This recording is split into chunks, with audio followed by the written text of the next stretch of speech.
Good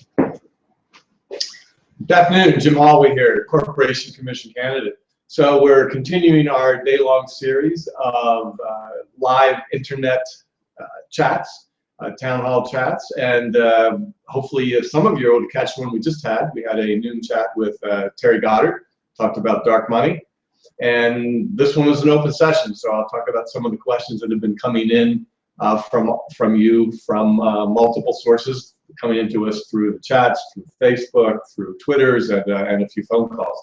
Let me go ahead and right away, if you want to do a phone call in, we'll hold up the number you can call, but 602-253-4729. If you call in there, we can take your call and enter your question into the conversation. And we're going to have another chat. Like I said, we're doing the top of every hour for 10 minutes. So 2 o'clock will be David Garcia, Superintendent for Public Instruction, will be joining us. Actually, we have a special guest. I believe we have Congressman-elect Ruben, well, not Congressman-elect yet, but the assumed the favorite to win in Congress. Ruben Gallego will be with us at 12:30, and he'll talk about some of the issues. And then at 3 o'clock, we have State Senator Andrea Del Sandra, who will join us. And then 4 o'clock, we'll be back to it'll be our final session, and we'll kind of do a wrap-up on all the questions we received from you through the day. So we're very much looking forward to connecting with you. So again, Jim Holway, running for the Arizona Corporation Commission. And the reason we're doing this is that campaigns really, they should be about engaging the voters. They should be about you meeting the candidates. They should be about us talking about issues. So this is our effort to reach out directly to you and to talk about the issues that you're interested in the campaign. So real briefly, the Corporation Commission, I think most of you probably have some awareness from having paid attention to the conversations that have been going on, but it's Arizona's Public Utilities Commission. So they regulate the rates and policies for electricity, water, sewer, natural gas, and telephone in the state of Arizona.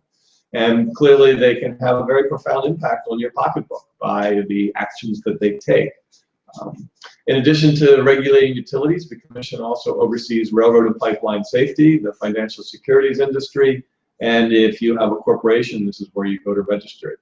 If you want to watch our 10 o'clock call, we talked in more depth about what are the basic duties of the Commission and why is it important to Arizona. What I'll focus on in this conversation for this 10 minutes is more, what are some of the topics that you've been asking about that we have not gotten to in earlier calls? So one of the questions that we got that we didn't have time to get to in our solar conversation was a post on Facebook from Sarah, and I've heard this from a few other folks, and the question was, well, why don't we line our CEP canal with solar panels? So the CEP is the canal that brings water in from Lake Havasu into central Arizona, and wouldn't this help us conserve water evaporation, and wouldn't this also be a great location to locate solar panels?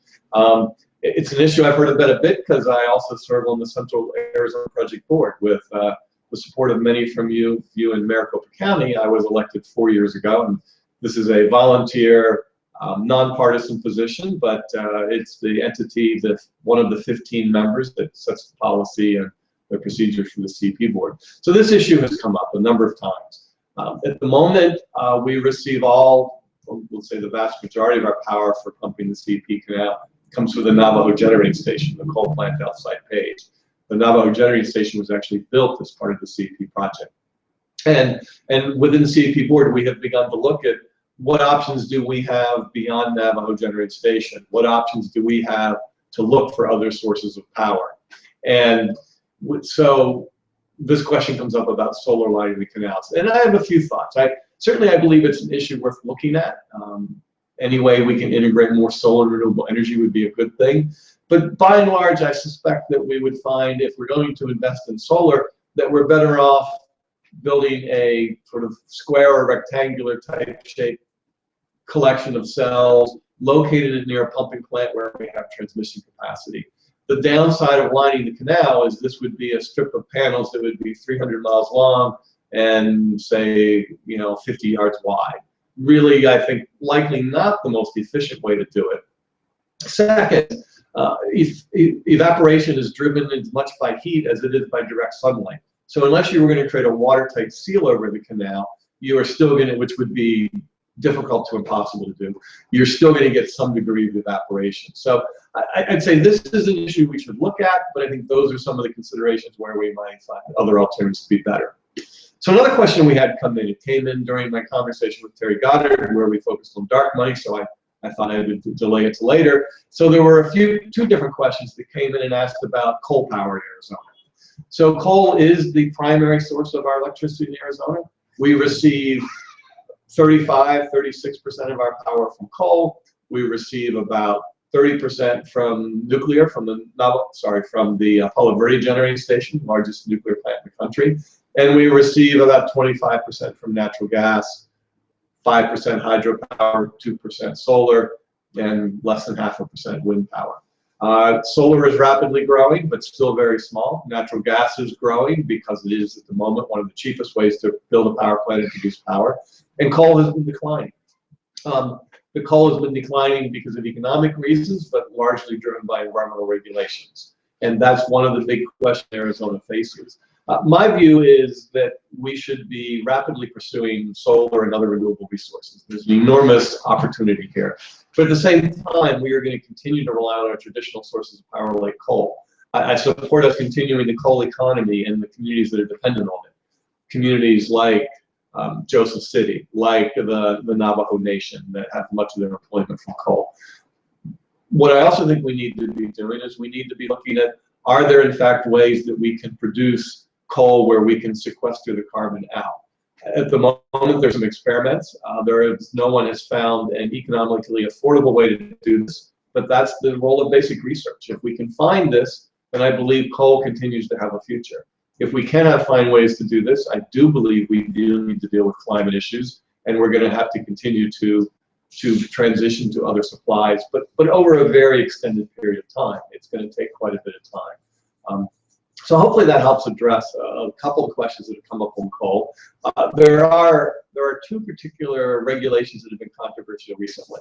The regulations that have just been being dealt with, they were the subject of the compromise agreement at the Navajo generating station that was struck by a number of the owners of the plant, the federal government, and other entities coming together and agreeing on how we could meet the requirements. And these were regulations having to do with regional haze and the contribution of coal plants in the Four Corners to visibility and haze at the Grand Canyon.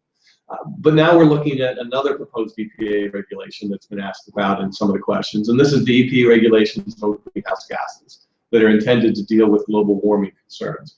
Highly controversial in Arizona. I do believe that we need to take this seriously. I believe that climate change is occurring, and we need to address it. Having said that, the Environmental Protection Agency came out with regulations that basically are more stringent on Arizona than really any of the other states in the country. The average reduction expected was 30%, and the reduction expected in Arizona was in the mid-50s. And I believe there are some serious technical feasibility issues with what the EPA assumed Arizona could accomplish.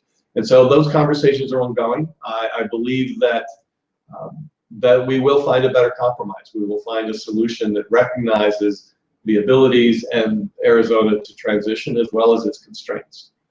Certainly going 100% to all our natural gas facilities, which are sometimes built for other purposes such as peaking, and shutting down coal immediately is really not a feasible solution for Arizona, but we do need to find the compromise and we do need to move forward. One of my priorities is to represent all of you on the commission, and what I believe that requires is bringing everyone together, finding the common ground, and these are issues examples of where we need to do that. So I'll close here with just a bit more about the Navajo generating station arrangement, because I believe that is a good example of how we need to come together as a state and reach consensus. So one of my reasons for running for office is that politics has become extremely divisive, and we've lost that ability to find middle ground. I believe if you look at the Navajo generating station example, you see a situation where you have the plant owners, you have the Central Arizona Project that is using the power, you had the tribal communities, two of the Native American communities in Arizona, and several environmental groups all came together The environmental groups would like to see the coal plant gone today. The owners of the plant would like to see the regulations go away because they're not sure they believe they're justified and the plant stay in operation. But this is a divisive issue. It's diversity interest in Arizona. So the challenge, which was accomplished here, was to come together and say, what's a solution that will meet the requirements in a way that will keep the plant in operation, keep the power supply to Central Arizona Project, that keeps our water rates reasonable. And so a solution was come up with. And I point to this as the way we need to do politics in Arizona. We need to be better at coming together and finding compromise. So let me wrap up here by talking a bit about the rest of the day, and we had a few time changes from what we originally scheduled.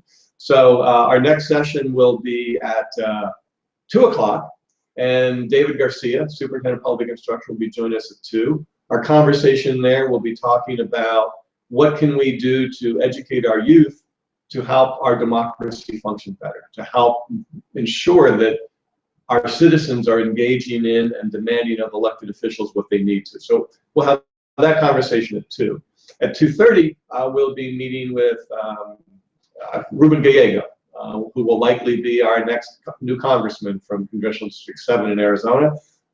And then at 3 o'clock, State Senator Andrea D'Alessandro from Southern Arizona will join us. And then our last session today will be at 4 o'clock, and we'll pull together some questions we've had throughout the day, have a wrap-up conversation. So again, thank you very much.